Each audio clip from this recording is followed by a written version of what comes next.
Donc, dans la Bible, le terme grec diakonos est parfois traduit par diacre, parfois par ministre, parfois par serviteur.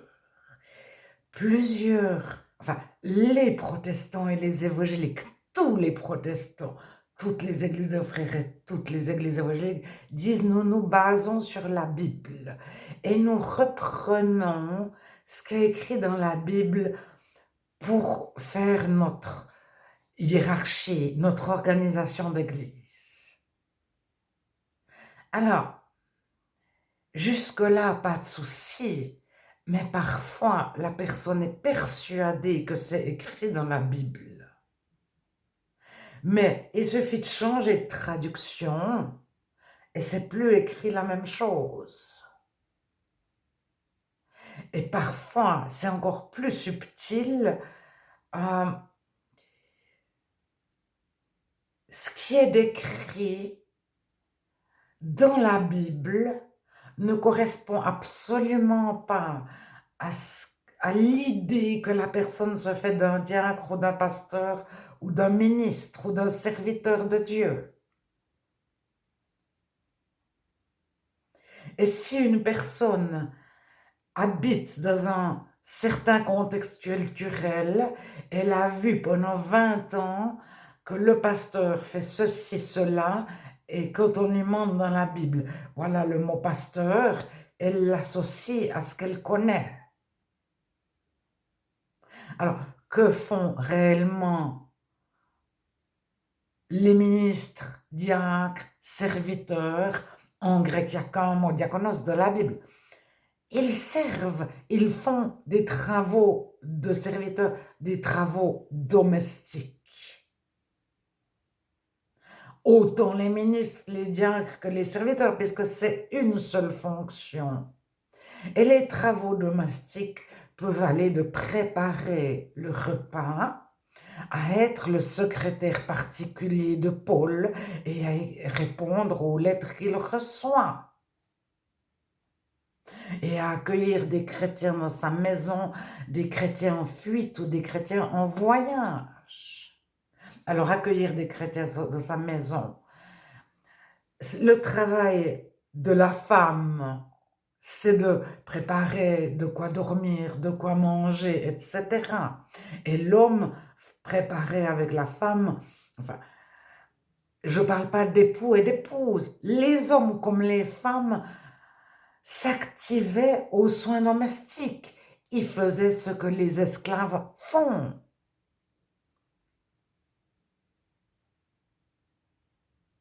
Alors, que faisaient les esclaves à cette époque? Mais les épaules, derrière, serviteur, il y a doulos, qui est un esclave.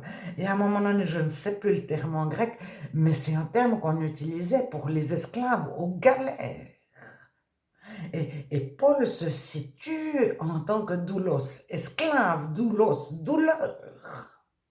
Et ergos, travailleur. Et diakonos, serviteur diacre. Alors Paul parle de lui-même en tant qu'esclave, serviteur, etc. Galérien. Jamais il parle de lui en tant que ministre. Enfin, comme ministre.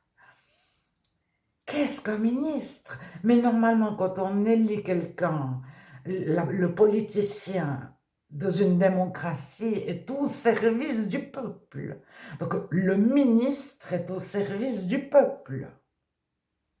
Donc, le ministre est un serviteur. Alors, il y a une traduction qui arrive à mettre ministre-serviteur de la même... C'est même pas dans la même phrase, il dit c'est de la traduction au mot à mot, et il accole ministre-serviteur ensemble. C'est la traduction catholique Éric Dumont. Henri Dumont, je ne sais plus, elle vient de sortir, c'est une des dernières traductions. Enfin, elle vient de sortir ces 2-3 dernières années. Depuis 2010, je ne sais plus la date exacte. Mais enfin, c'est pas une vieille Bible. Alors, je veux bien qu'il y ait des ministres serviteurs, diacre dans une église, puis que ce ne soit pas les trois la même chose. Mais en disant, nous nous basons sur la Bible. La Bible fait foi. Nous avons pris dans la Bible. Il y a deux solutions. Soit ils ont vraiment lu dans la Bible, et c'est une mauvaise traduction. En fait, c'est une traduction très, très orientée. Soit ils ont vraiment lu dans la Bible, en plus ils savent le grec, en plus ils ont fait des recherches dans des manuscrits, pour voir les variantes de textes dans les manuscrits, s'il y a des différences sur ces versets-là dans les manuscrits. Et ils sont très prudents et ils disent on se base sur la Bible, voilà. On n'est pas tout à fait certain qu'à la base il ait écrit ça parce que soit ils sont à peu près au courant, mais ils enseignent les personnes qui ne sont pas censées être au courant en leur expliquant, en mentant. Ils disent des mensonges. Nous nous basons sur la Bible et nous proposons cette hiérarchie-là tout en sachant que c'est possiblement faux ou en étant certain que c'est faux. Alors, le chrétien conduit par le Saint-Esprit normalement sort de tous ces débats et il les pose stériles et vains et inutiles qui ne donnent rien. Et on peut en discuter longtemps.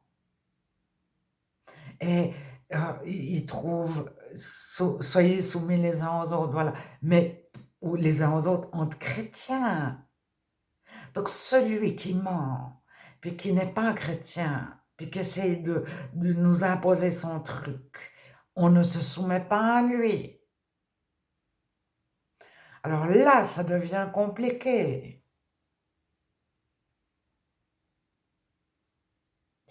Alors, faire la volonté de Dieu, c'est quelque chose de délicat, parce qu'il y a aimer, mais il y a aussi libérer les uns et les autres des mensonges. Et si c'est un menteur qui a la parole constamment, mais qui veut dominer sur tout le monde, alors que fait le chrétien? Mais il prie, parce que en 2025, en Argentine, la réponse de Dieu n'est pas forcément la même qu'en 2023 au Brésil ou qu'en 2021 au Népal. Et en 2026 en Suisse, Dieu peut avoir encore une autre réponse qu'il n'a jamais donnée ni en Amérique du Sud, ni en Asie, ni nulle part ailleurs. Alors, le but, c'est le cœur de la personne et c'est quel est le Saint-Esprit dans son cœur. Et la personne qui ment puis qui raconte, moi je me base sur la Bible, point 1, point 2, mais que c'est pas du tout écrit ça, ou bien celui qui sait que c'est pas écrit ça, mais qui fait en sorte que ce soit écrit dans la Bible, pour qu'il puisse dire, voilà, c'est écrit dans la Bible. Mais cette personne,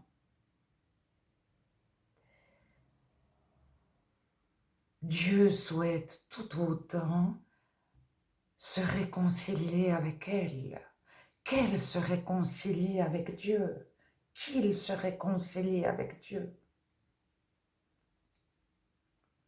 Il n'y a pas Dieu aime ceci, cela, mais pas.